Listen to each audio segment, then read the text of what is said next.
여러분 안녕하십니까. 방송으로 보는 신문 아침엔 매일경제입니다. 오늘도 여러분 앞에는 많은 아침 신문들이 준비되어 있습니다. 일면 기사부터 바로 출발하겠습니다. 매일경제 일면 톱 기사는 대출 얘기입니다. 빚이죠, 빚. 가계빚 사상 최대 폭증을 했다.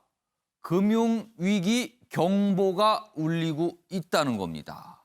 빚이 가정에서 지고 있는 빚이 눈덩이처럼 커지고 있다는 거예요. 먼저요, 이 가운데 자리한 이 그래프 좀 보겠습니다. 이렇게 동그라미 형태의 그래프가 있는데요. 9월부터 11월까지 월별로 얼마나 가계빚이 증가하고 있는가. 매달 이렇게 증가하고 있다는 거예요. 9월에는요, 11조, 10월에는 13조를 넘어갔습니다. 그리고 11월에는 무려 18조 3천억 원입니다.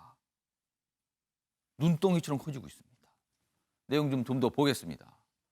11월 가계부채 18조 원 이상으로 늘어났습니다. 증가율이 7.9%로 연초하고 비교하면 2배 이상 큽니다. 그러니까 아무래도 경보음이 울리겠죠. 우리나라 민간 부채 이거 위험하다 이런 경보음이 여기 보면 BIS 국제결제은행 은행의 은행이라고 불리는 곳이죠. 여기서 경보음이 울렸다는 겁니다. 다음은 서울신문 보겠습니다. 야당 필리버스터도 공수처법 오늘 처리 예정입니다. 필리버스터가 어제, 그러니까 오늘이죠. 자정으로 끝났습니다. 경제 3법은 통과를 했다. 이런 얘기입니다. 민생 법안 등 100개가 넘는 법안 본회의에서 어제 가결이 됐습니다. 본회의 열린 시간이 그렇게 길지 않았는데 이 100개를 넘는 걸 처리하니까 얼마나 속도를 냈는지 알 수 있습니다. 여기 통과된 법들 소개돼 있고요. 여당은 오늘부터 또 임시국회를 열어서 나머지 아직 통과가 안 된 법들, 대표적으로 공수처법 개정안입니다. 이런 법안 처리할 예정이다. 이런 내용까지 담겨 있습니다. 이번에는 동아일보 보겠습니다. 병상 비상. 이렇게 큰 제목으로 돼 있고요. 수도권의 중증 환자 입원 가능한 병상 이제 딱 12개 남았습니다. 3차 대유행, 코로나 대유행 속에서 확진자가 빠르게 늘고 있잖아요. 그래서 대전이나 경남 등은 이미 바닥이 났고 그나마 수도권은 남아있지만 딱 12개라는 겁니다. 중증 환자용 병상을 말합니다. 그런데 이 사이 중증 환자 수는 열흘 새 2배로 늘어났다는 겁니다. 지금 병상 확보, 비상이 걸렸습니다. 마지막으로 세계일보 보겠습니다. 기사가 이쪽에 위치하고 있습니다. 초유의 검찰총장 징계위원회 오늘 열립니다. 오전으로 예정돼 있습니다. 후폭풍 예고되고 있다. 오늘 오전 비공개 회의. 그런데 결론을 못 낼 수도 있다. 이런 전망까지 함께 다루고 있습니다. 자, 지금까지 일면기사 짚어봤고요. 오늘도 뉴스의 행간을 읽어주시기 위해 네 분 패널 자리하셨습니다. 한 분씩 소개해드리겠습니다. 화면 왼쪽에 윤영걸 전 매경닷컴 대표 오늘도 자리하셨습니다. 그리고 그 옆에는 현근택 전 민주당 법률위 부위원장 나오셨고요. 그 옆에는 이준석 전 미래통합당 최고위원 자리하셨습니다. 그리고 마지막으로 박창한 장한대 교수 나오셨습니다. 안녕하세요.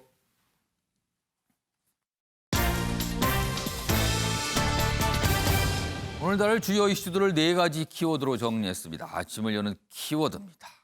첫 번째 키워드는 윤 징계위. 그렇습니다. 오늘 특히 정치권이죠. 초미의 관심사입니다. 어떤 결과가 있을 것인지, 과연 결과가 나오긴 할 것인지 뭐 이런 부분이 지금 궁금한 지점입니다. 두 번째 키워드는 뒤통수 논란입니다. 국회에서 정의당과 관련해서 뒤통수 맞았다. 뭐 이런 얘기가 나옵니다. 그 뒤통수를 친 주체는 누구일까요? 이런 얘기도 준비되어 있고요.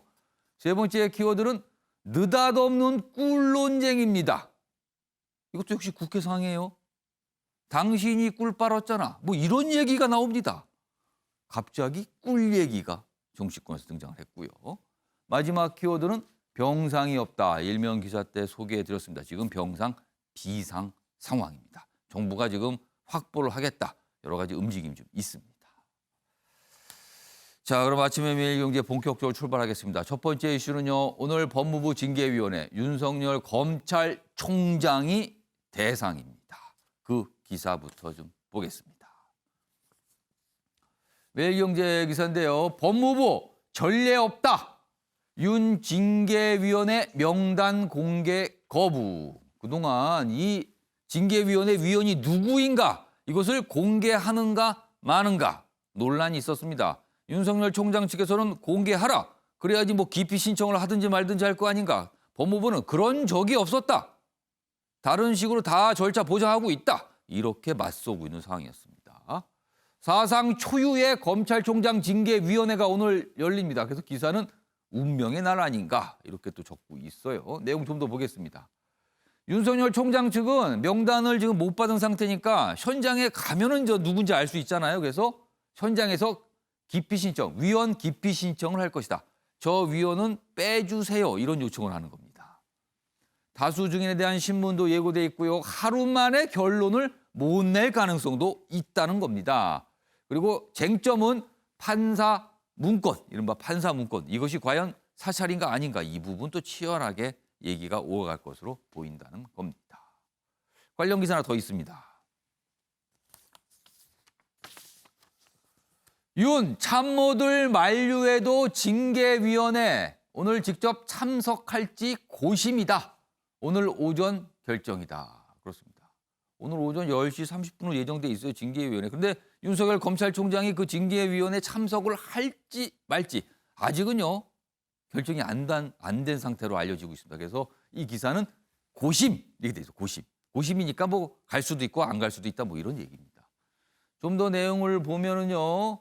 뭐 앞서서 봤던 내용들 쭉 정리돼 있습니다. 뭐 이거 절차에 대한 문제를 이제 윤석열 총장 측에서는 절차 문제에 대한 이의 제기를 하고 있고 법무부 측에서는 문제 없다라고 맞서고 있는 상황인 겁니다. 그리고요. 이런 가운데 징계위원회 중에 외부 위원 한 명이 사임을 했답니다. 새로 위촉이다. 그러니까 징계위원들의 부담도 상당히 크다는 거를 좀 간접적으로 알 수 있지 않나 싶습니다. 오늘 중 역시 최종 결론 안 나올 수도 있다는 거 여기 적고 있습니다. 옆에 보면 그림 있죠? 징계위원회 그 장소가 어떻게 될까? 지금 여기 보면 지금 추정컨대 법무부 차관 회의실로 지금 알려지고 있거든요. 장소가. 근데 아마 이런 모습이 아닐까 싶습니다. 그리고 여기 보시면 한 가지 좀 주목되는 부분이 있어요. 이쪽 끝으로 가겠습니다. 그림의 끝에. 여기 보면 이 자리 비어 있죠? 근데 의자가 있습니다. 여기는 원래 위원장인데 추미애 법무부 장관이 위원장 자격이 있어요. 그런데 징계를 직접 청구한 당사자이기 때문에 여기 심의에는 빠지게 된다는 겁니다. 그래서 이렇게 처음에는 참석을 하겠지만 중간에 빠지게 될 것이다. 이렇게 빈자리로 남겨두고 있습니다. 자, 그럼요. 사상 초유의 검찰총장에 대한 징계위원회입니다. 약 한 3시간 좀 안 남았네요. 지금 다가왔습니다. 법무부 과천성사 앞에 나가 있는 취재기자 연결하겠습니다. 민지숙 기자 나와 계시죠? 네, 법무부 과천청사 앞에 나와 있습니다. 자, 지금 기사를 통해서 잠깐 알려드렸는데 시청자 여러분께 알려드렸는데 오늘 징계위원회 구체적으로 어떻게 진행이 됩니까?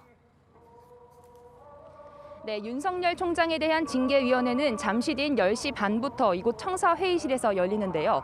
추미애 장관이 징계 청구 사실을 공개한 지 16일 만입니다. 당사자인 윤석열 총장 본인은 출석하지 않겠다고 밝혔는데요. 대신 특별 변호인단만 징계위에 참석할 것으로 보입니다. 추 장관 역시 징계 청구권자로 회의에 참여하진 못하지만 위원장 지명 등의 이유로 모습을 드러낼 가능성이 있습니다. 오늘 본격적인 징계 논의에 앞서 위원 기피 신청에 대한 심의가 먼저 진행될 것으로 보이는데요. 앞서 윤석열 총장은 이용구 법무부 차관과 검사위원 가운데 추 장관 측 인물에 대해서 기피 신청을 하겠다고 밝혔습니다. 이에 대해 징계위원 절반이 동의를 해야 기피 신청이 받아들여집니다. 여기에 윤 총장 측이 신청한 7명의 증인 신문까지 모두 이루어진다면 실제 징계 결정이 오늘 중에 나지 않을 가능성도 점쳐지고 있습니다. 자, 그동안 언론 보도도 많았고요. 정치권을 중심으로 오늘 징계위원회에서 해임 수준의 징계를 결정할 것이다. 이런 전망이 있었는데 어떤 결과가 나올 것으로 예상됩니까? 네, 그런 전망이 많았는데요. 일단 징계가 결정되면 수위를 정하게 되는데 참석위원 과반수인 4명 이상이 찬성해야 의결됩니다. 검사징계법상 윤 총장이 받을 수 있는 징계는 해임, 면직, 정직, 감봉, 견책 5가지가 있는데요. 이 가운데 정직 이상의 중징계 시 윤 총장 측은 징계 처분 취소 소송과 집행정지 신청 등 행정소송을 예고하고 있습니다. 반대로 무혐의나 경징계 결정을 내린다면 윤 총장 징계를 밀어붙인 추 장관이 적지 않은 타격을 입을 것으로 전망됩니다. 앞서 법무부 감찰위원회는 부적정한 감찰 징계로 판단했고 법원 역시 직무 복귀를 결정하며 윤 총장 손을 들어줬습니다. 지금까지 법무부 과천청사에서 MBN 뉴스 민지숙입니다. 자, 지금 현장 연결 들어보셨는데 주변에서 약간 소리가 들리죠. 벌써부터 아마 윤석열 검찰총장을 뭐 반대하는 분, 지지하는 분, 추미애 장관을 지지하는 분, 반대하는 분 이런 분들이 아마 모여 있는 게 아닌가 이렇게 좀 추정이 됩니다. 그리고요, 방금 속보가 좀 들어왔습니다. 그리고 이 현장 연결 중에서 잠시 알려드렸는데 오늘 윤석열 검찰총장이 징계위원회 불참한다고 합니다. 나오지 않는 겁니다. 그러니까 아까 기사는 고심이다 했는데 고심 끝에 나오지 않기로 결정을 했다는 내용입니다. 자, 이와 관련된 기사도 있습니다. 보겠습니다. 오늘 사실 많은 신문들이 윤 총장이 나올 것인가 안 나올 것인가 이거에 대해서 이렇게 다양하게 썼어요. 앞선 기사는 고심이었죠. 근데 이 기사는 불참할 듯이라고 썼죠. 근데 오늘 불참입니다. 그리고요. 징계위원회 추가 개최 가능성 배제 못한다. 그러니까 앞선 기사에서도 오늘 징계위원회가 오늘 결론을 못 내릴 수도 있다. 절차를 더 진행할 수도 있다. 이런 뜻이 되잖아요. 그러면은 추가 개최 가능성. 그럼 추가 개최된다면 또 여기에는 과연 윤석열 총장이 참석할 것인가. 또 이 부분이 남아 있게 되겠습니다. 자, 얘기 좀 해보겠습니다. 정구택 전 부위원장, 변호사시니까요. 법률적 측면에서 일단 윤 총장은 안 나오는 걸로 좀 알려졌어요. 그렇다면 오늘 관건은 뭐냐면은 이 징계위원 명단이 사전에 공개가 안 됐잖아요. 윤 총장 측에서 전달이 안 됐는데 그러면은 현장에 참석을 해서 변호인들이 참석을 해서 이른바 이 위원은 좀 빼주세요. 이른바 기피 신청. 이거 오늘 있을 것 같습니까?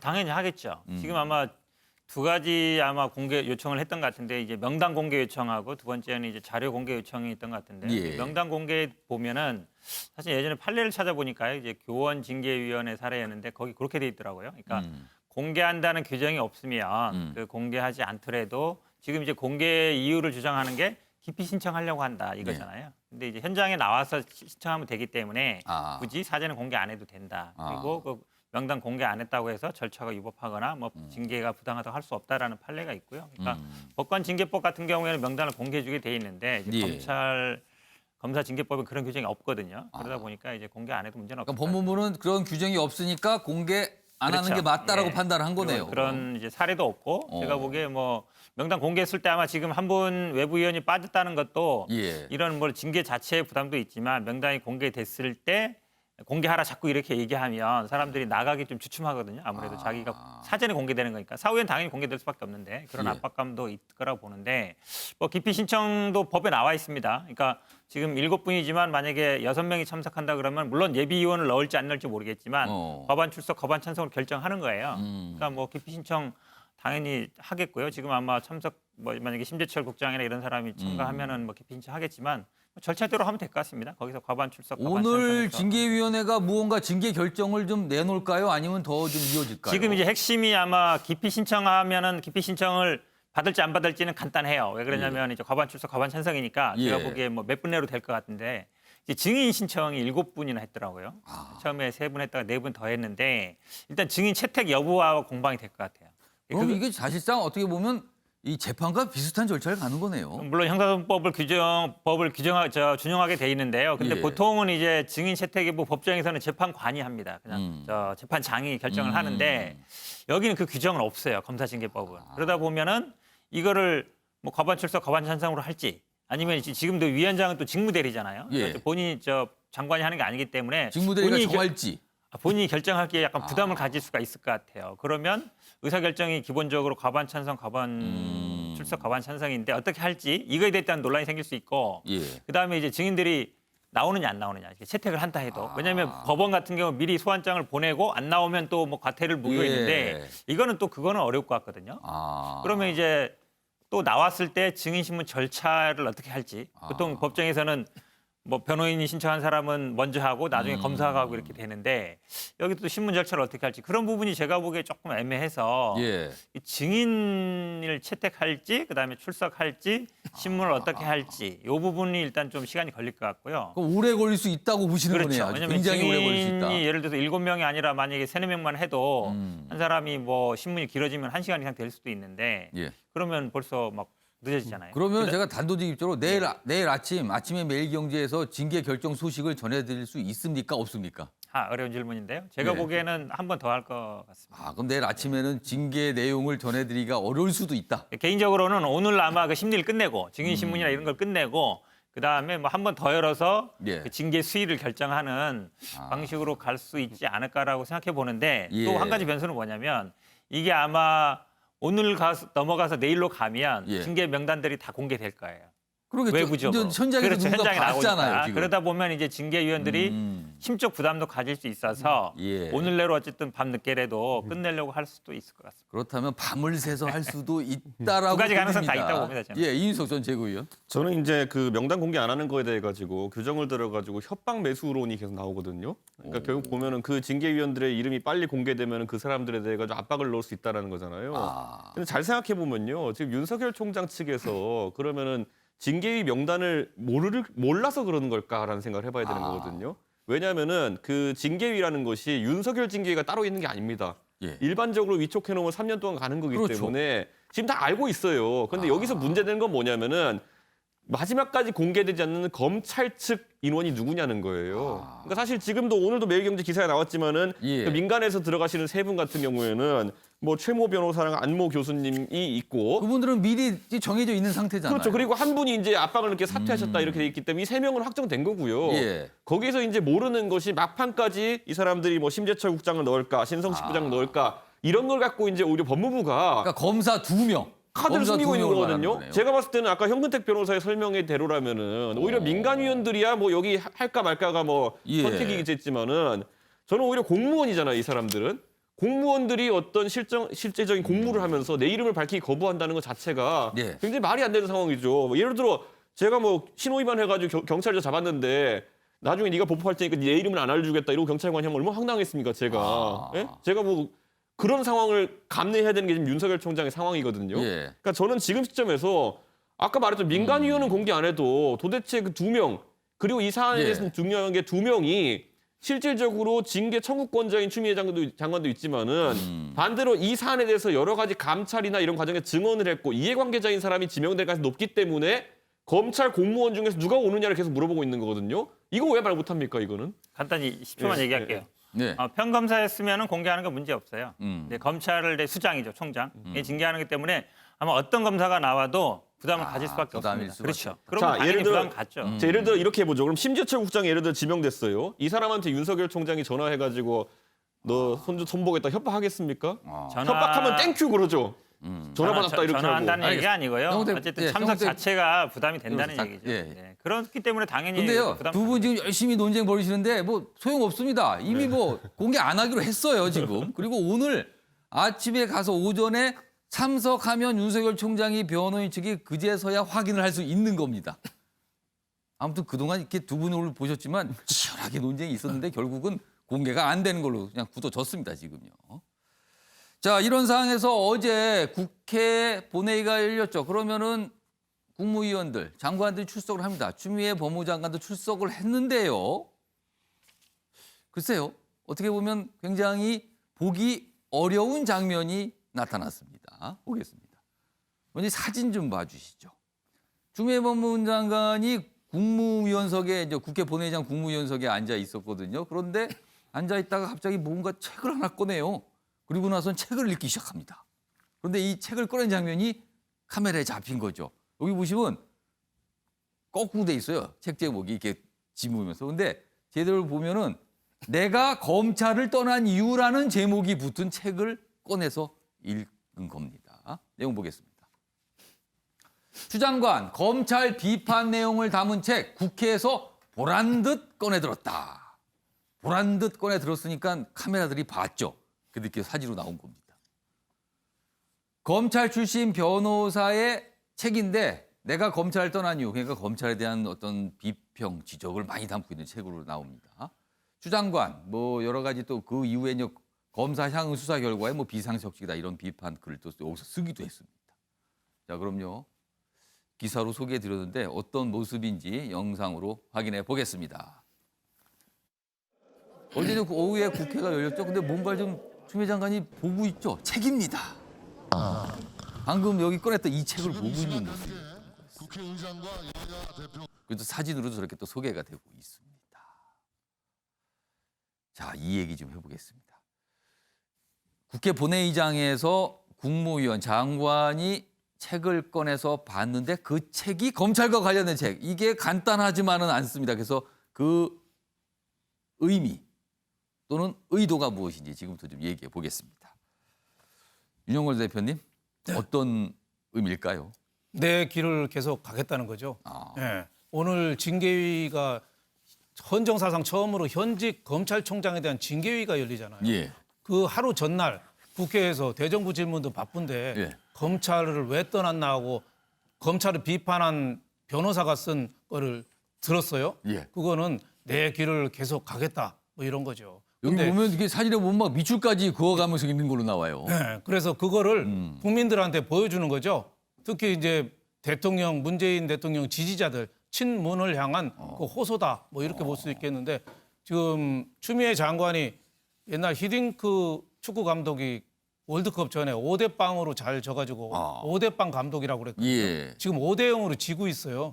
어떤 네. 게 5대 0인가요? 첫 번에 전국 평검사회에서 거의 만장일치로 직무정지 규탄했잖아요.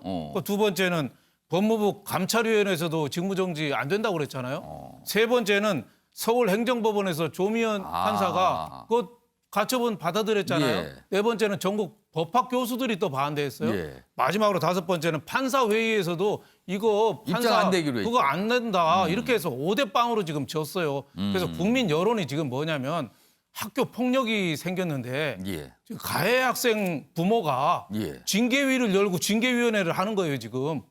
추미애 장관이 징계위원회 위원장인데 지금 청구권자라 못하지만 사실상 감찰 그 징계위원회를 다 임명하잖아 6명을. 그러니까 지금 이 사안 자체가 추미애 법무부 장관이 시작을 했다 이렇게 보시는 거네요. 시작을 했는데 지금 잘 안 되는 거죠. 잘 안 되는 거예요. 국민들이 볼 때는 이거 대통령도 얘기했잖아요. 징계위 앞두고 예. 절차적인 정당성과 공정성.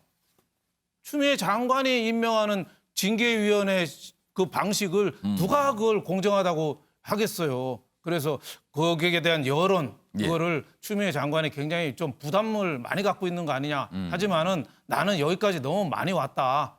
6대0으로 또 지더라도 내 길은 계속 가겠다. 그건데 그게 얼마나 받아들여질지 저는 뭐 좀 의문을 많이 가지지 않을 수 없습니다. 자, 박창희 교수님. 네. 일단 검찰과 관련된 책을 봤다는 거 그리고 또 본회의장에서 또 책을 봤다는 것 자체에 대한 또 얘기도 좀 있습니다. 어떻게 보셨어요? 추미애 장관이 뭔가 얘기하고 싶으니까 저 책을 들었겠죠. 예. 정치인 출신이니까 당연하다고 생각합니다. 이거를 지금 본회의장은 사실은 언론 카메라가 엄청나게 많거든요. 다 보고 있다는 걸 아는 상황에서 이렇게 한 거거든요. 지금. 저 책에서 다루고자 하는 핵심적인 내용이 뭐냐는 겁니다. 저 책에서 다루고자 하는 내용은 검찰의 제 식구 감싸기를 갖다가 비판하는 내용이 들어있습니다. 그러면 추미애 장관이 굳이 국회에서 저 책을 든 이유는 변하지 않는 집단 권력에 대한 추미애 장관의 시선을 드러낸 거다 이렇게 볼 수 있습니다. 마침 이 남부지검에서 향응을 받은 검사에 대해서 예. 김영란법을 갖다가 들이밀었어요. 그렇습니다. 이거에 대한 이야기가 굉장히 많습니다. 아니 사건에 대해서 조사 봐주기를 하는 이른바 스폰 검찰에 대한 문제인데 이거를 갖다가 김영란법을 들이밀었다? 형량이 굉장히 낮은 거거든요. 예. 그러면은 검찰이 이제까지 과거에 우리가 우병우 사태 때부터 시작해서 검찰의 소위 제 식구 감싸기라고 하는 것들 이것이 집단 권력화돼 있는 검찰의 문제점이라고 지적을 해왔는데 예. 추미애 장관이 이번 그 검찰과의 갈등에서 이런 변하지 않는 집단 권력, 검찰이라고 하는 집단 권력에 대한 문제의식이 여전히 가지고 있고 그 부분을 위한 본인의 지금 싸움은 검찰의 그런 제19 감싸기라고 하는 그런 검찰의 집단 권력에 대한 예. 도전 아. 그리고 그것을 깨부수기 위한 자신의 개혁 이런 식으로 지금 구도를 만들기 위해서 저 책을 들고 있다 이렇게 봐야 되겠죠. 두 분 모두 내용은 좀 다르게 설명했지만 본인의 어떤 의지를 강력히 나타난 거다. 보란 듯이 나타낸 것이다. 이렇게 좀 설명을 좀 해주셨습니다.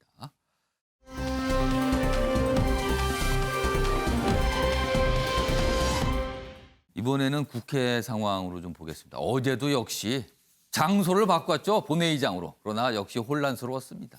그 내용 좀 보겠습니다. 뭐 사진과 함께 있는데요. 필리버스터. 국민의힘 김기현 의원 어제 필리버스터 나와서 자정까지 했습니다. 근데 뭐 한 명만 했어요. 뭐 자정이면 끝나기 때문에. 정권의 막장그 멈춰라 이런 주장을 하면서 이제 필리버스터를 이어갔습니다. 야당 3개 법안에 대해서 무제한 토론 필리버스터 첫 주자로 김기현 의원이 나섰다. 뭐 이런 내용입니다. 9일 밤 12시 회기 끝나 자동 종결됐습니다. 그리고 여당은 오늘 임시국회 오늘 시작되죠. 본회의 열어서 공수처법 처리한다. 그런데요. 어제 또 이런 모습도 있었습니다. 이 공수처법 법안 관련 부수 법안들이 좀 몇 개 있는데 그러면은 부수 법안이니까 공수처법과 같이 처리가 되는 거예요. 그러니까 오늘 처리가 돼야 되는 거죠. 그런데 뭔가 혼란과 실수 속에 그 법안을 먼저 표결했습니다. 표결을 해놓고 뒤늦게 한 거죠. 그래서 이거 투표 안 한 걸로 합시다. 투표 불성립하는 소동이 있었다는 거죠. 그러니까 뭔가 허술하기도 하고 뭔가 서둘렀다는 느낌도 들고 그렇습니다. 지금 어제 이런 상황도 좀 나타났습니다. 자, 그럼 이와 관련된 영상 확인해 보겠습니다. 대한민국 헌법 제1조를 이렇게 얼프해야 할 것이라고 생각합니다. 대한민국은 민주공화국이다. 대한민국의 주권은 문님에게 있고 모든 권력은 문바들로부터 나온다. 이것이 현재 대한민국의 헌법이 우리에게 보여주는 모습이라고 생각합니다. 의결 그 절차 과정에서 지금 이 상황을 투표가 제대로 성립되지 않은 투표 불성립으로 성격 규정을 하고 지금 공수처 관련된 연계돼서 지금 그 의결 절차를 할 수 없는 그런 안건을 여야가 합의해서 의장단에 지금 전달해 주지를 않았습니다. 사전에 협의를 제대로 해 주셔야지 의사 진행을 하지 않습니까? 네. 이렇게 그 혼란스러운 그런 상황을 연출하게 돼서 매우 유감으로 생각을 하고. 이거 당황한 거죠, 어제. 그러니까 표결을 해서는 안 되는 법안인데 표결을 한 거예요, 이게. 몇 가지에 대해서. 그래서 이른바 투표 불성립 상황이 나타났습니다. 이준석 전 최고위원. 그만큼 이제 뭔가 혼란스럽고 어떻게 보면 서둘렀다는 느낌도 좀 있습니다. 어떻게 보셨어요? 그럼 여당 의원들 머릿속에는 그냥 공수처 이 3글자만 들어앉아 있었던 거예요. 그러니까 나머지 이제 120개 법안 가까운 이제 그 비쟁점 법안들에 대해 가지고 사실 그 중에서 문제가 됐던 건 특검법이라는 법에 보면은 공수처장이 요청하면은 금융정보나 이런 걸 제공할 수 있다는 내용이 있는 것인데 그 내용이 있기 때문에 이건 공수처법과 연계된 법안이라는 것을 알아야 되고 그 부분에 대해서는 나중에 표결하기로 여야 간에 합의가 있었는데 예. 이거를 여당이 합의해놓고는 자당 출신 이제 부의장에게 전달하지 않았다는 거 아닙니까? 그렇기 때문에 저는 이거는 머릿속에 3글자만 들어있는 겁니다, 지금. 그러니까 공수처 이렇게 들어있기 때문에 나머지 이번에 통과하는 120개 법안 보지도 않고 투표했을 겁니다. 아무튼 어제 어떻게 보면 해프닝이죠. 그래서 다시 또 막 취소를 하는 막 이런 상황까지 좀 있었습니다. 자, 그럼요. 역시 뭐 국회와 관련된 주제가 이어지는데요. 이번에는 패널 분들의 촌철 사례를 들어보겠습니다. 어떻게 생각하십니까? 보시죠.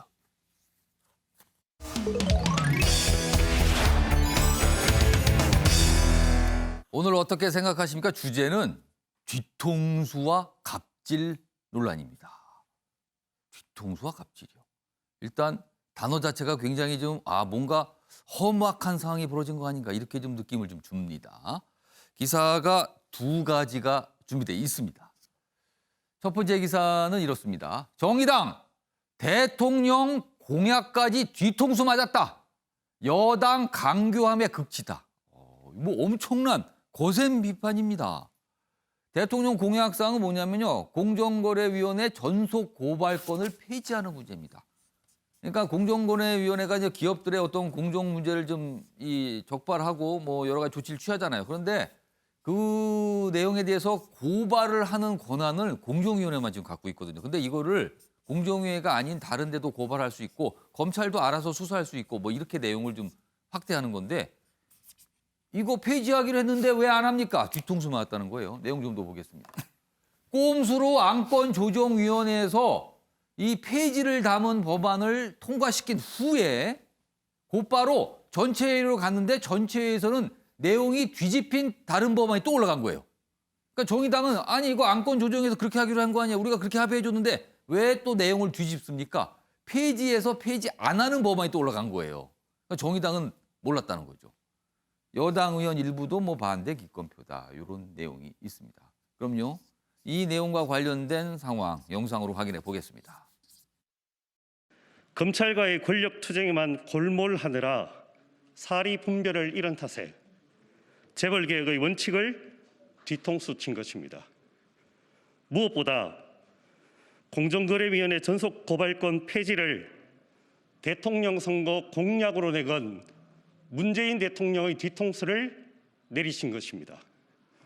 문재인 대통령님, 괜찮으십니까? 비판 논평에 비판 수위가 굉장히 높습니다. 지금 뒤통수를 누구에게 친 겁니까? 이렇게 묻고 있습니다. 지금요. 다음 기사 더 보겠습니다. 김남국 더불어민주당 의원 정의당의 갑질 논란입니다. 지금 서로 주장들이 좀 다르죠. 그래서 논란으로 돼 있습니다. 정의당은 이게 지금 뭐 낙태 관련된 그런 거 논의한 내용을 좀 비판을 했어요. 김남국 의원에 대해서. 그러다 김남국 의원이 뭔가 반응을 보였는데 그거에 대해서 논평에 항의하며 이렇게 나오면 뭐 안 돕겠다고 했다. 이거 갑질이다. 이렇게 또 반발한 겁니다. 그러자 김남국 의원은요. 아니 피해자 사과 요구를 갑질로 매도했다. 내가 뭐 틀린 말 했는가? 이게 어떻게 갑질입니까? 또 이렇게 또 반발하는 겁니다. 상황이 이렇습니다. 자 그럼요. 이거 역시 무슨 상황이었는지 영상으로 확인해 보겠습니다. 이게 낙태라고 하는 것이 과거에 우리 사회가 여성만의 문제로 이렇게 생각해 왔는데 사실 이 문제는 남성이 함께 결정을 해야 될 문제이고 남성도 여기에 대해서 심각한 책임을 느껴야 되는 문제라고 생각이 됩니다. 여기에 대해서 남성들 뭐 이런 부분에 대한 이 법안에 대한 의견이나 그런 것들이 있는지 궁금합니다. 저는 20, 30대 남성들도 낙태죄가 유지되는 것이 적절하지 못하다라고 하는 데는 동의하고 있다고 생각을 합니다. 네, 그게 이제 주류의 그 시각이나 평가일까요? 네, 네. 예. 브리핑 내용에 대해 항의하는 방식이 매우 부적절했을 뿐 아니라 9분간 이어진 통화 내용은 집권여당 국회의원이 맞는지 의심케 할 정도입니다. 조치를 취하지 않으면 낙태죄 폐지는 물론 정의당이 하는 거는 도와주지 않겠다라고 했다고 합니다. 이런 법안을 자신의 입장을 관철시키고자 인질 삼아 압력을 행사했다니 집권여당 국회의원이라고는 믿기 어려운 명백한 갑질이자. 네, 두 가지 사안 연속해서 봤습니다. 지금 뭐 사안이 좀 복잡할 수 있지만 뭔가 지금 민주당과 정의당 이 관계가 뭘까요? 상황이 좀 심상치 않아 보입니다. 먼저 박찬 교수님 네. 어떻게 보셨습니까? 저는 정의당의 존재 이유를 보여준 게 한 장면이고요. 또 하나는 정의당이 앞으로 넘어야 될 과제를 갖다가 보여준 게 또 한 장면이라고 봅니다. 두 가지 모습을 보여줬다는 네. 거예요. 설명 좀 해주세요. 지난 그 당대표 그 경선이 있었습니다. 정의당이 네. 포스트 심상정을 얘기하면서 그 당시에 가장 핵심적인 화두가 뭐였냐면 민주당과의 차별성이었습니다. 즉 선명성 경쟁을 더 해야 되느냐 아니면은 전략적 동거를 계속해야 되느냐 이런 것들이 주된 논쟁이었어요. 자, 그런데 앞장면 지금 이번에 통과된 법 중에서 이 공정거래 그렇죠. 전속 고발권 폐지 문제. 예. 아니 전속 고발권을 갖다가 폐지하겠다는 게 대통령의 공약 사항이었고 예. 어젯밤에 협의될 때까지만 하더라도 다 그렇게 얘기를 했는데 안건조정위원회에서 그렇게 됐어요. 그렇죠. 내용이요. 갑자기 법안 내용을 바꿔와가지고 예. 이걸 유지하겠다고 해가지고 통과시켜 버렸습니다. 예. 이거야말로 저는 개혁 후퇴라고 저는 생각하고. 그래서 정의당이 이제 뒤통수 얘기를 거기서 한 거예요. 할 말 하는 게 저는 정의당. 즉 왼쪽에서부터 소위 진보의 왼쪽에서부터 민주당을 견인하고 견제하는 이거 저는 정의당의 존재 이유라고 생각하거든요. 예. 그런 점에서 저는 잘했다라고 생각을 해요. 이거야말로 차별성이다 생각합니다. 예. 다만 두 번째 장면은 뭐냐 하면 예. 사실 저도 낙태 폐지론자예요. 낙태죄 폐지론자입니다. 예. 적극 지지자인데 김남국 의원의 발언에 아무런 문제가 없었습니다. 오해의 소지가 있긴 했지만 그건 얼마든지 풀 수 있는 부분이었어요. 예. 그런데 거기에 대해서 정의당이 너무나 과도한 논평을 냈다. 그리고 그 과도한 논평에 대해서 김남국 의원은 전화를 했다는 거잖아요. 지금. 조절이 안 되는 분노를 표시한 거죠. 근데 문제가 이제 정의당이 문제 삼고 있는 부분은 앞으로 그런 식이라면 협조 안 하겠다. 이거를 갑질로 정의당은 인식했다는 거잖아요. 그렇죠. 지금. 그러니까 차별화가 알맹이가 있는 차별화는 공감대를 얻을 수 있습니다. 정의당 잘한다 박수 받을 예. 수 있지만 본질인 낙태죄 폐지에 대한 이야기가 아니라 예. 이거는 소위 민주당과의 감정 싸움이거든요.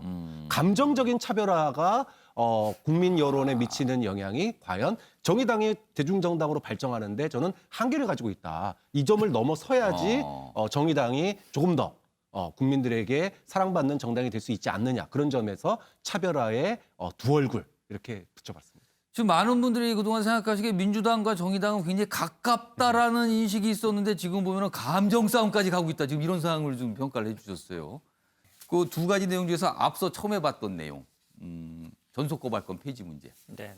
이거 민주당이 좀 뭐라 그럴까요? 이거 어떻게 좀 설명 좀 해주세요. 왜 그런지. 저도 개인적인 의견은 이게 폐지해야 된다고 봐요. 예. 뭐 대통령 공약을 떠나서요. 근데 왜냐면 왜 이게 민주당은 또 폐지 안 하고 그걸 또 중간에 그러니까 바꿨어요? 어찌 보면은 이제 대기업 왜냐면 이게 공정거래위원회나 대기업은 이해한 게 같아요. 전속고발권이라는 게 공정거래법 위반이 있을 때 공정거래위원회만 고발할 수 있다. 다른 뭐 피해자라든지 아니면 시민단체는 고발 못 한다는 얘기거든요. 그러면 이제 이게 어찌 보면 공정거래위원회 기득권을 유지하는 상황도 있어요. 그래야만이 기업들이 공정거래위원회의 말을 잘 듣고 충성하고. 아니 근데 왜 민주당에선 그 합의한 걸 저도 바꿔서 갔어요? 사실은 왜? 그게 좀 납득이 안 가는 상황이에요. 개인적으로는. 혹시 왜냐하면 전속고발권을 폐지하게 되면 아무래도 공정거래위원이 독점적으로 갖고 있던 권한이 없어지는 거잖아요. 그래서 줄어드는 거죠. 공정거래 그렇다면 권한이. 검찰이 스스로 나서서 뭔가 수사를 진행할 수 있으니까 혹시 또 검찰의 권한이 세지는 게 싫어서 그런 거 그런 아닙니까? 거는 아닌 것 같고요. 제가 보기엔 아마 공정위 측에서 요구했을 것 같고 기업들도 이거 폐지되기 원하지 않습니다. 왜냐하면 있을 때는 공정위 출신만 이렇게 영입해서 아니면 공정위만 이렇게 컨트롤을 하면 고발 안 당하는데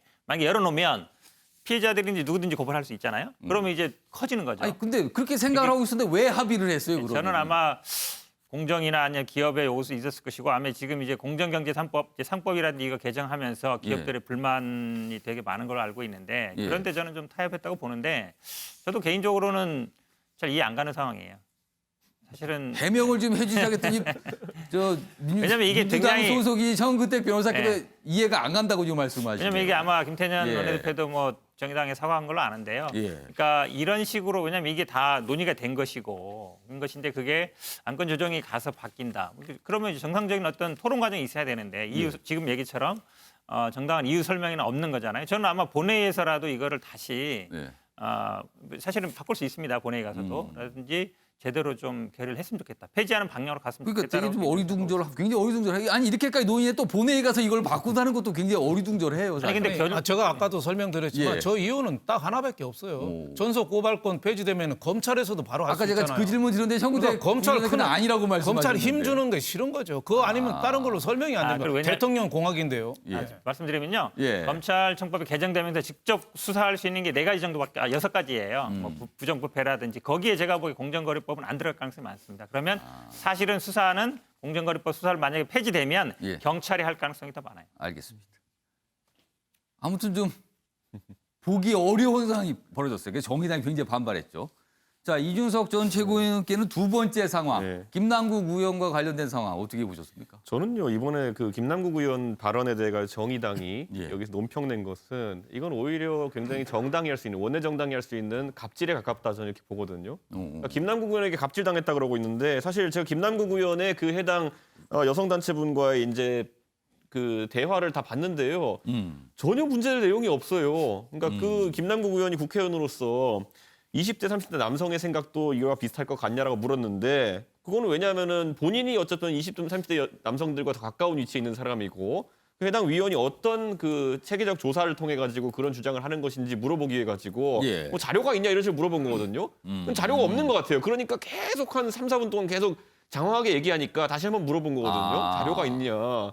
근데 거기에 대해 가지고 갑자기 이게 뭐 소위 말하는 뭐 낙태죄에 대한 어떤 의견을 표명했는데 그게 자기 마음에 안 드는 것처럼 이제 정의당이 갑자기 그 공격을 했거든요. 논평을 낸 거죠. 아무리 작은 정당이라 하더라도요. 그 원내 정당이 사실상 그렇게 논평을 내게 되면요. 예. 기사가 나옵니다. 근데 김남국 의원 입장에서 본인이 하지도 않은 내용에 대해 가지고 공격을 받게 되면은 이건 항의할 수밖에 없는 것이고. 자, 김남국 의원이 앞으로 정의당 한 일에 협조 안 하겠다고 했다는 게 협박이라고 하는데 예. 제가 봤을 땐 정의당도 김남국 의원 하는 일에 협조 안 하고 있거든요. 굉장히 지금 이건 아주 안 좋은 이런 갈등 상황이고요. 저 같아도요. 저도 그 정치 활동 하다 보면은 예. 제가 어떤 회의에 가가지고 아니 진짜 이게 말이 됩니까라는 말을 제가 한번 한 적이 있어요. 그런데 그거를 어떤 언론사가 예. 갑자기 아니 X발 이게 말이 됩니까라고 했다고 기사를 쓴 거예요. 녹취도 다 있고 영상도 있고 한데 그렇게 써놓고 나중에 가가지고 예. 죄송한데 어쩔 수 없습니다 이래가지고 제가 굉장히 화를 냈거든요. 예. 그 정도 한 낼 수 있는 게 사람입니다. 김남국 의원 입장에서는 이번에 이런 거예요. 정말 문제가 되는 발언이 뭔지를 한번 정의당이 짚어보십시오. 없습니다. 그런데 나중에 이제 그 논란이 번져가지고 우리한테 항의 전화한 게 9분 동안 했고 여성 대변인이기 때문에 예. 압박이고 협박으로 느껴졌다 이거 아닙니까? 전 이거는요 오히려 김남국 의원에 대한 갑질에 가깝습니다 정의당에. 오늘도 이윤석 전 최고의 설명이 보기 드문 설명이 나왔습니다. 또 민주당 소속 의원의 어떤 약간 논란의 내용에 대해서 그게 문제가 안 되는데의 취지를 설명을 해주신 아니 거예요. 가장 안 좋은 형태가 뭐냐면요. 정의당이 이 상황에서 김남국 의원을 어떤 의도로 이렇게 공격했는지 모르겠지만은 예. 김남국 이름 석자만 보면은 반응하는 보수층이 있습니다. 그 사람들 보라고 이런 논평 낸 거라면 굉장히 저열한 겁니다. 저는 이거는 사실관계를 정확히 따져가지고 김남국 의원이 항의해야 됩니다. 이거는. 좀 이게 이 논란이 좀 갑질 논란 뭐 이런 제목이 붙어버렸잖아요. 지금 그래서 이게 정의당이 이 부분에서 좀 사과 요구 그리고 뭐 더 이상의 강력한 대응까지 하겠다고 지금 한 상태거든요. 그래서 좀 이게 쉽사리 그냥 뭐 사그라들지 않을 것 같은데 오늘 한번 또 어떤 모습이 나오는지 한번 보고. 동네 사장들끼리 싸우다가 앞으로 김 사장이랑 장사 안 할 겁니다. 이게 협박입니까? 이거 뭐가 협박이라는 건 제가 모르겠습니다. 보니까. 아까 이제 박찬영 교수님, 뭐 윤정호 대표님 약간 좀 다른 의견 주셨는데 오늘도 다양한 의견 좀 들어봤습니다. 보기 어려운 장면을 오늘 설명을 좀 들어봤습니다. 아무튼 이런 내용이 오늘도 다뤄지고 있습니다.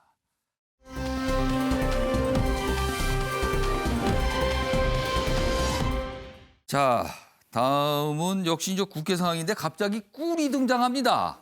꿀. 꿀은 통상 표현 중에서 굉장히 좋다라는 의미로 쓰이죠. 달콤한 꿀. 이게 국회에서 좀 등장을 했어요. 무엇인가 하면요. 첫 번째가 윗부분입니다. 지난 8일 법사위 전체에 굉장히 혼란스러운 상황이었죠. 그리고 야당 의원들이 이제 공수처 법안 관련해서 막 여러 가지 항의하는 와중에 윤호중 법사위원장, 더불어민주당 의원입니다. 이런 얘기를 합니다. 평생 독재의 꿀을 빨더니 이제 와서 상대 정당을 독재로 몰아. 독선적 행태다. 이렇게 반발하면서 한 얘기인데, 자, 그럼요, 먼저 이 발언, 어떤 발언인지 영상으로 한번 확인해 보겠습니다. 독재로 그만자! 독재로 막는다! 막는다! 막는다! 막는다! 평생 독재의 꿀을 빨다가 이제 와서 상대 정당을 독재로 몰아가는 이런 행태야말로 정말 독선적인 행태입니다. 자, 저 발언이 됐고 알려졌죠. 그러자 이거에 대한 반응, 반발이 나온 겁니다. 이 아래로 가겠습니다. 윤희수 국민의힘 의원입니다. 내 평생 본 꿀은 586 꿀이다. 이들이 꿀 타령을 하니 어이가 없다. 이렇게 또 반박을 합니다. 다음 화면 또 있습니다. 똑같은 내용이에요. 이제 작년에 이른 이들 시스템을 망가뜨리면서 항구적으로 꿀을 빨겠다고 한다. 이러면서 또 엄청나게 또 비판을 한 겁니다. 그래서 이제 꿀 논쟁처럼 비춰졌습니다. 자, 그럼 이준석 전 최고위원하고 현근택 전 부위원장 과연 누가 지금 여기 보면 사실은 누구하고 얘기할 때 뭐 당신이 꿀 빨아 이러면 이거 싸움 납니다. 이게 거친 표현이에요. 그래서 순화 좀 하겠습니다. 꿀을 누가 섭취했는가로요. 순화 좀 하겠습니다. 자, 먼저 현근택 전 부위원장. 누굽니까? 꿀을 지금 섭취하고 있는 건. 아마 이게 뭐 누구를 특정하면 아마 서로 좀 비난이 나올 것 같은데요. 예. 근데 저는 이 방송이나 나올 때마다 항상 얘기해요. 그러니까 지금 보수 야당의 집권이 제가 보기에 한 60년 됩니다. 해방 이후에. 48년 선거하고 나서 예. 97년, 그러니까 98년에 어쨌든 출범했으니까요. 그때 한 50년, 그 이후에 한 10년인데 그럼 한 기간상으로 한 60년 정도 돼요. 물론 뭐 윤희숙 의원 개인을 얘기하는 게 아니죠. 정당을 얘기하는 거니까. 근데 그러니까 지금 말씀하시는 게 국민의 힘이라는 정당의 그 전신, 전전신 이런 걸 말씀하시는 어쨌든 건가요? 이어온 거죠. 자유당부터 쭉 공화당으로 이어왔는데요. 뭐 민자당이 출발을 하지만 제가 보기에는 그 이전부터 자유당, 공화당이 이어볼 수 있는데 그럼 한 60년이고 저희 민주당 계열이 집권한 게 지금으로 한 14년 차 정도거든요. 15년 차. 이제 그림 잘 못 그리는데 이제 4배라 그랬는데. 지금 저게 꿀단지. 꿀단지 그렸는데 제가 그림 잘 못 그립니다. 큰 거하고 작은 걸 그리셨네요. 그러니까 집권 기간으로 보면 한 4배 정도 됩니다. 그럼 둘 다 지금 저 단지에는 꿀이 담겨 있습니까?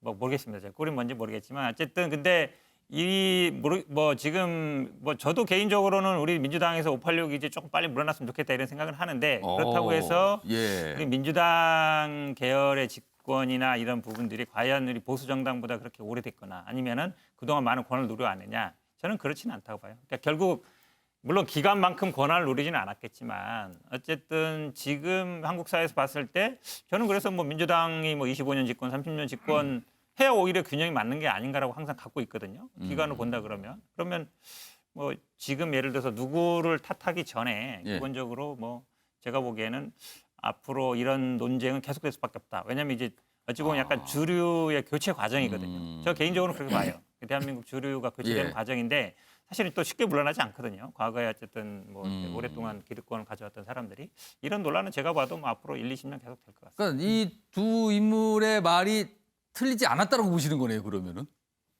그 말을 제가 직접적으로는 잘 못하겠습니다. 그래서 저 꿀단지로 크기가 좀 다르다라고 표현을 해주신 것 같아요, 지금. 이준석 전 최고위원은 어떻게 판단하세요?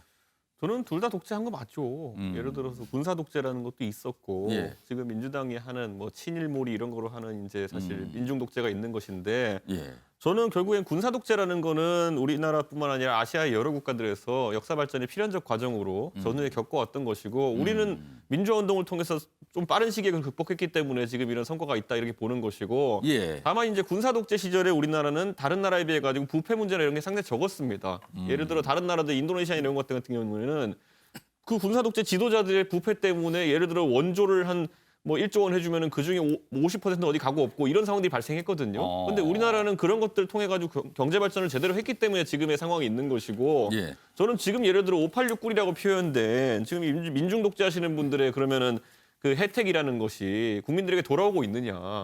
이분들이 정권 잡아서 독재라는 건 독단이거든요.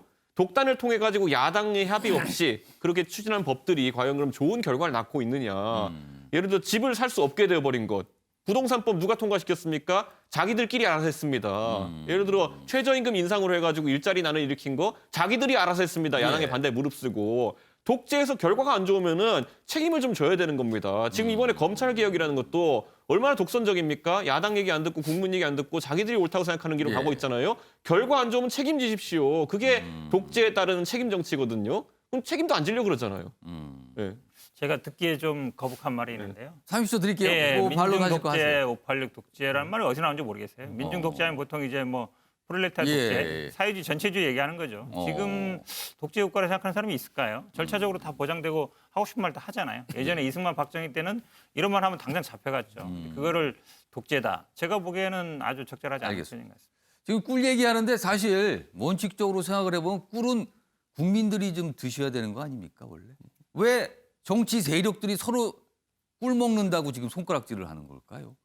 약간 이해가 잘 안 되는 상황 같기도 한데 박장하 교수님하고 윤영걸 대표님께도 한 1분 정도 시간 드릴게요. 어떻게 보시는지 말씀해 주세요. 60년 꿀을 빨든 14년 꿀을 빨든 국민들 눈에 볼 때는 서로 꿀 빠는 겁니다. 20대 청년들에게 도대체 저들의 모습이 뭘로 보일까? 산업화 세력과 민주화 세력이 공과가 다 있습니다. 그들만의 이분법, 그들의 정치 이거를 갖다가 여전히 반복하고 있어요. 20대 청년들에게는 부동산도 절벽이고 사교육도 절벽이고 정규직도 절벽입니다. 그러면 민주화 세력이든 산업화 세력이든 그 20대 청년들에게 미래에 희망을 주는 게 국민들에게 꿀을 주는 거지. 60년 꿀 빨았으니까 이제 그만 빨아라. 14년 꿀 빨았으니까 니들도 꿀 빠는 거 아니냐 얘기하는 게 그건 전형적인 이분법의 잣대를 서로 들이밀고 있는 거다. 좀 그런 점에서 청년들이 넘사벽의 양극화에 좌절하고 있는데 지금 자기들끼리 서로 꿀 빤다고 얘기하는 거야말로 국민들이 정치권을 싫어하는 가장 핵심적인 본질을 보여주고 있는 거라고 생각합니다. 그러니까 두 분이 말씀하실 거는 청년들에게 꿀을 이런 말씀을 하셨어야 하는 걸로 들리네요, 지금요. 유영권 대표님은 어떻게 보셨습니까? 아까 독재냐 뭐 독재 아니냐 그러는데 그거는 뭐 나중 일이 얘기 따로 하겠지만 독주는 분명한 것 같아요. 지금 최소한 독주다. 최소한 독주는 지금 법이란 모든 거 야당 의견 깡그리 무시하고 하잖아요. 왜 이렇게 급하게 하겠어요? 검찰 공수처법이라든지 여러 가지 부동산이라든지 뭐 이번에 노조 강화하는 법이라든지 기업 규제 여러 가지를 왜 이렇게 서둘러서 하냔 말이에요. 거기에 저는 현근택 변호사 얘기에 답이 있다고 봐요. 꿀빤 기간이 4분의 1밖에 안 되잖아요.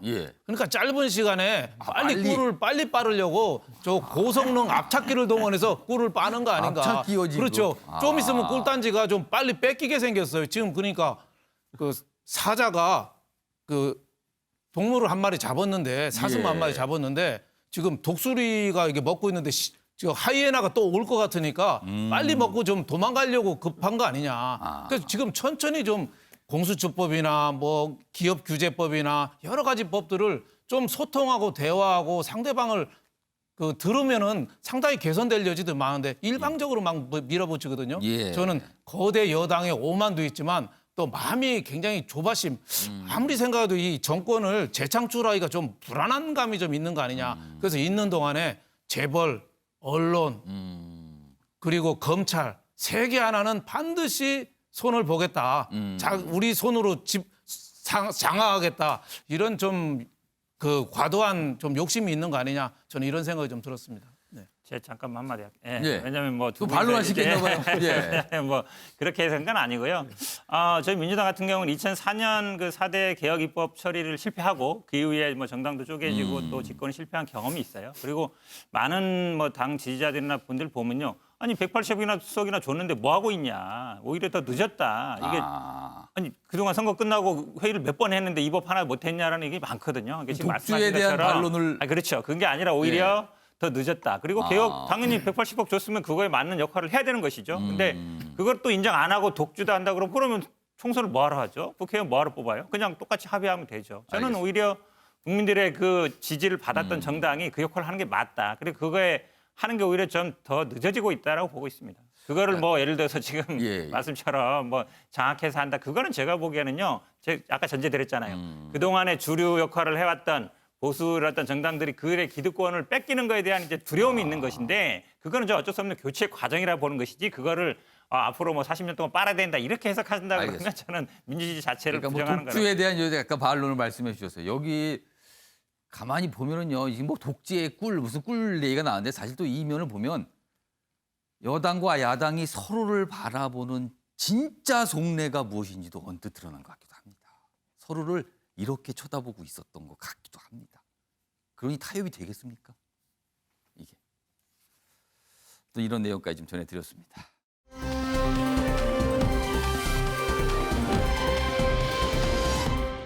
다음은 코로나19 상황 좀 짚어보겠습니다. 지금 병상이 비상입니다. 바닥 보이는 병상, 수도권 확진 500여 명 가운데 400명 넘게 자택 대기 중이랍니다. 정상적이면 병원에서 입원을 했어야 되는데 아니면 치료 과정에 있어야 되는데 지금 집에 있는 겁니다. 병상 부족이에요. 집에서 사망한 2명 사후 확진. 올 초에 이 코로나 확산, 1차 확산 당시하고 또 비슷한 상황으로 지금 병실 부족이 나타나고 있어요. 병상을 늘려도 일할 의료진도 또 부족하답니다. 그리고 이미 일부 지역은 중환자실 바닥을 드러냈다. 이런 내용도 있습니다. 다음입니다. 남은 병상, 수도권 중증 환자 병상 12개. 그런데 묘수가 없다. 자, 그리고 옆에 다른 중증 환자용은 아니지만 또 필요하니까 컨테이너 병상도 지금 긴급 설치를 하고 있다는 내용까지 있습니다. 지금 보면은 이 중증 환자들 가장 중요하잖아요. 사실은 위급하니까. 그런데 병원 쪽에 요청을 하지만 병원 입장에서는 아니 그러면은 지금 중증 환자 이분들 다 치료받고 있는데 이분들을 어떻게 하라고 지금 확보를 하는 거냐. 대책이 없다. 좀 이런 목소리가 있다고 합니다. 그리고 더 큰 문제는 공간보다 의료진 부족. 이건 어떻게 할 거냐 당장. 이런 얘기입니다. 지금. 자, 그럼 이와 관련된 정부의 이야기 들어보겠습니다. 한편 환자가 계속 증가하면서 의료 체계에 가해지는 부담이 커지는 만큼 의료 역량 확보에도 주력하고자 합니다. 또 전담병원 재지정 등을 통해 병상을 계속 확충할 계획입니다. 최근 확진 후 병상이나 생활치료센터 배정에 앞서 자택에서 대기하시는 경우가 있으나 생활치료센터 확대 등을 통해 절차에 소요되는 시간인 하루 이상을 대기하는 경우는 상당 부분 해소될 것으로 예상합니다. 자, 박시환 교수님. 네. 올 초에도 사실은 병상 부족 얘기가 심각하게 나왔는데 다시 또 나왔습니다. 이거 중증 환자 병상 특히 더 심각한데요. 네, 사실 코로나 방역에 대해서 우리 정부가 뭐 대응 잘했다. 저도 전반적으로 잘했다고 생각합니다. 예. 특히 뭐 생활치료센터 같은 거는 굉장히 우리가 빨리 대응했던 부분이죠. 근데 문제는 1년이 지났습니다. 그 중에서 가장 크게 고려됐던 부분이 중환자실 부족 문제예요. 그런데 다른 나라는 이 중환자실 부족 문제가 이미 오래전부터 대두가 됐고 이미 심각한 상황인데 우리는 그동안 방역을 잘했다 보니까 이게 늦춰져 왔어요. 그러면 늦춰져 온 만큼 거기에 대한 준비가 있었어야 되는데 이 준비가 지금 내년도 예산에도 중환자실 확보에 대한 예산이 반영이 안 돼 있습니다. 그동안 준비할 시간이 있었는데 이 말씀을 하시는 그렇죠. 거네요. 좀 그런 점에서 전반적으로 잘했지만 제일 아쉬운 부분이 이 중환자실이다. 지금 코로나의 문제점 중에 핵심은 사망자를 줄이는 거 아닙니까? 예. 뭐 감염 확산도 문제지만은 예. 사망자를 줄이려면 중환자실을 갖다가 병상 확보하는 게 가장 우선인데 이 부분에 대한 예산도 없고 정책도 지금 없는 상태에서 지금 확진자들이 늘어나다 보니까 중환자실 병상이 부족한 사태를 또다시 맞게 됐는데 의료 체제가 붕괴되지 않기 위해서는 예. 지금 의료진과의 갈등이 문제가 아니라 예. 의료진과 빨리 소통을 해서 예. 중환자실에 대한 정말 전폭적인 예산 지원이 있을 때만이 가능하거든요. 이거는 의료계가 협조하지 않으면은 예. 단순하게 돈만 준다고 해결되는 문제가 아닙니다. 의료진, 간호사 몇 명이 달라붙어야 이제 중환자실 한 명이 되는 거예요. 좀 그런 점에서 정부가 중환자실 확보에 좀 적극적으로 또 나설 필요가 있다고. 그러고 보니 벌써 좀 시간이 몇 달 지났습니다. 정부와 의사들 간에 좀 갈등이 좀 있었죠. 그래서 서로에 대한 어떤 불신 이런 게 좀 쌓여 있는 상태인데 이렇게 좀 되고 있는 거니까 또 걱정입니다. 코로나 관련 기사가 하나 더 있습니다. 보시죠. 이 내용은 좀 알아두시면 좋을 것 같습니다. 코로나 증상도 없고 접촉이 없더라도 누구나 이제 무료 검사 하실 수 있습니다. 좀 의심스럽다. 괜히 좀 확인해보면 좋지 않을까? 이러면 확인하시면 됩니다. 무료입니다. 거리두기 2단계 이상일 때 해당이 된 겁니다. 그러니까 이거 하실 수 있습니다. 지금요. 알아보시면 됩니다.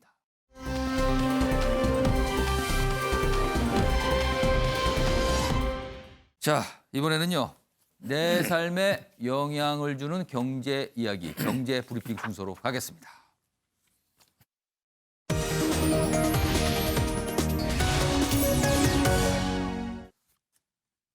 오늘 경제 브리핑 주제는 실손보험입니다. 굉장히 많은 분들이 이거 가입하고 계시죠. 그런데 변화가 조금 생긴다고 합니다. 많이 타면 많이 내게 실손보험 확 바뀐다. 그러니까 혜택을 많이 본 만큼 보험료 더 내야 된다. 뭐 이런 얘기입니다. 보험금 안 타면 반면에 보험금 안 타면 보험료를 할인합니다. 그러니까 왜 그런가 하면요. 이 실손보험료 받아가시는 분이 몇 분 안 되지만 그 금액 자체는 굉장히 많이 받아간다는 거죠. 그러니까 어떤 분은 받아가고 어떤 분은 안 받아가니까 좀 대우를 다르게 하겠다는 거예요. 내년 7월부터 상품 가입 가능하다. 이런 상품인 내용입니다. 다음 기사 하나 더 보겠습니다. 허리 삐었다고 800번 넘게 병원 진료. 이런 경우가 있었나요? 내년 7월 실손보험료 이런 경우라면 4배 오른다. 이렇게 됩니다. 그러니까 많이 뭔가 받으신 분은 많이 내야 된다는 거예요. 실손보험 개편안 발표가 됐는데요. 여기 보면 뭐 많이 받아가서 청구액이 연간 300만 원 넘으면 할증이 됩니다. 더 많이 내야 된다는 거죠. 그리고 1년간 보험금 안 탄 가입자는 5% 할인이 된다고 합니다. 이것도 좀 비례를 맞춰줬으면 좋겠는데 어느 정도인지는 아직 잘 명확하게 모르겠습니다. 그리고 이런 신규 가입자 적용이다. 그래서 보험료가 전체로 내려가지 않을까 이런 전망도 좀 있습니다. 유영권 전 대표님. 네. 어떤 내용인지 좀 자세히 설명 좀 해주세요. 그러니까 우리가 자동차 보험 가입자가 예. 사고 낸 사람이나 안 낸 사람이나 똑같이 자동차 보험료 내면은 사고 안 낸 사람이 너무 억울하잖아요. 그렇죠. 거기는 조심했는데. 그렇죠. 한 달에 한 번씩 추돌 사고 내는 사람하고 10년 무사고하고 똑같으면 안 되니까 이 실손 보험료를 좀 바꾸겠다는 거죠. 지금 72.9% 가입자는 보험료를 실손 보험 아예 안 받아요. 그러니까 내기만 하고 뭐가 혜택은 안 받은 거네요. 0.3%만 300만 원 이상 연간 받거든요. 그러다 보니까 이제 손해보험사가 올해 적자가 2조 8천억 이 실손보험 때문에 적자가 나는 거예요. 그리고 땅값 비싼 왜 강남이나 이런 데 왜 요양병원이나 비싼 병원들이 있잖아요. 예. 그런데 어떻게 보면 실손보험 갖고 그 운영을 한다고 봐도 과언이 아니죠. 웬만한 병원 가면은 개인 병원 가면은 무슨 실손보험 들었습니까? 그래서 거기에 맞춰서 진료를 하고 그러거든요. 그런 경우도 있어요. 그렇죠. 그러다 보니까 이게 재정이 엄터리니까 이걸 좀 합리적으로 하겠다는 건데 문제는 할인은 5% 조금 해주고 예. 할증은 많이 4배씩, 3배씩 막 이렇게 하는 거죠. 그러니까 깎아주는 건 5% 쥐꼬리만큼 깎아주고 연간 300만 원 이상 보험료 받으면은 너는 4배 내. 그러니까 내년 7월부터 바꾼다는 건 저는 찬성해요. 예. 하지만 저거 보험사를 위해서 저게 정부랑 좀 심하게 말하면 정부하고 짜고 하는 건데 좀 제가 보기에는 무사고 운전자한테 혜택을 좀 주고 그 많이 하는 사람한테 조금 불이익을 주고 이런 식으로 해야 되는데 너무 좀 기울어진 거 이번 아닌가. 발표 내용이 기존의 실손보험 갖고 계신 분은 영향이 없는 건가요? 기존에 없지만은 또 기존의 실손보험이라는 게 갱신을 또 하잖아요. 갱신할 때 그렇죠. 약간 변화가 갱신할 때 생길 또 그렇게 그렇죠. 한 번 한다고 뭐 계속 종신으로 하는 건 아니니까. 그러니까 보험사를 좀 도와주기 위해서 정부가 저런 국내지책을 낸 건데 우리 의료 체계도 사실 허리에 뼈다고 병원 824번이나 가고 이건 좀 우리가 좀 심하긴 심했고 예. 세계에 이런 나라는 사실은 없습니다. 네, 고치긴 고쳐야 되는데 너무 보험사 편들어준 거 아니냐 저는 이런 생각이 좀 듭니다. 그러니까 내용 설명도 해줬고 약간의 이제 지적도 좀 곁들여 주셨습니다. 다음은 좀 마지막 기사가 되겠습니다.